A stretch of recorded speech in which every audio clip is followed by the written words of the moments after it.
कहीं से मुझे कोई नौकरी दे दे और पैसा आ जाए, सारी प्रॉब्लम्स ठीक हो जाए।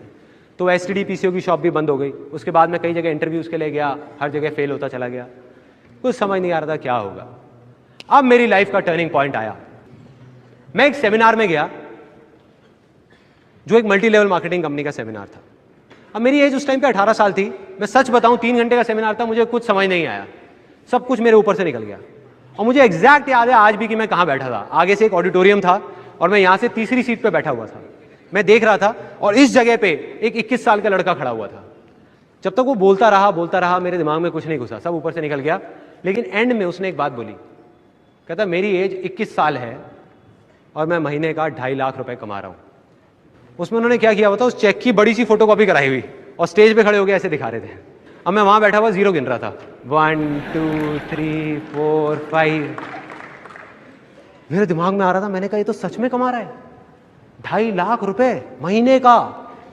मेरे तोते उड़ गए, दिमाग फट गया मेरा। मैंने ये देखा था जिंदगी में कि भैया 10-15 हज़ार रुपए के लेवल पे पहुंचने में भी सालों लग जाते हैं, और यहां दूसरी तरफ एक लड़का है मेरे जैसा ही जो कह रहा है कि मैं 2.5 लाख रुपए महीने का कमा रहा हूं।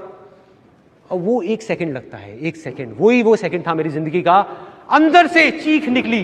मैंने कहा कि अगर ये लड़का कर सकता है जो देखने में बिल्कुल मेरे जैसा है, अरे तो मैं क्यों नहीं कर सकता? मैं क्या कोई दूसरे प्लेनेट से आया हूं? मैं क्यों नहीं कर सकता? अगर इसके लिए आसान है तो मेरे लिए भी आसान है। मैं भी कर सकता हूं, कर सकता हूं।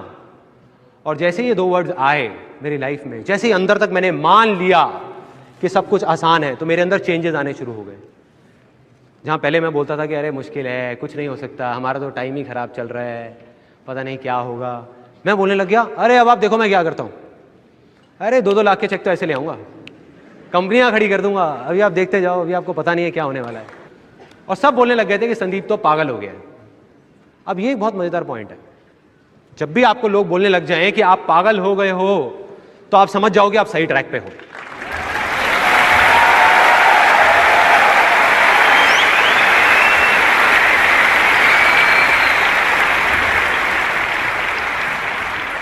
थोड़ा सा तो पागल होना पड़ेगा। वही हुआ, मैं पागल हो गया, अजीब अजीब बातें करने लग गया। मतलब अंदर से मुझे लगने लग गया बहुत आसान है। लैंड फर्टाइल हो गई। एक स्टेप कंप्लीट, दूसरा स्टेप डिस्कवर करना था कि क्या करना है। अब 2 आवाजें थी, बाहर की आवाज, अंदर की आवाज। मैं उस आदमी को जिसको मैंने स्टेज पे देखा था, उसको देख करके मैं सोच रहा था कि मुझे ऐसा बनना है।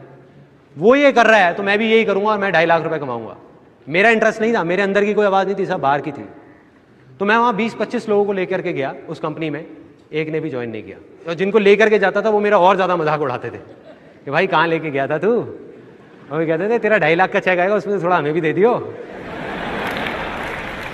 तो मतलब मैं फेल हो गया बुरे तरीके से। 2 वजह थी उस फेलियर की, एक ये कि वो मेरे अंदर की आवाज नहीं थी, दूसरी ये कि मैं शेयरिंग नहीं समझ पाया था। मैं वहां लोगों को उनके फायदे के लिए नहीं लेके जा रहा था, अपने फायदे के लिए लेके जा रहा था।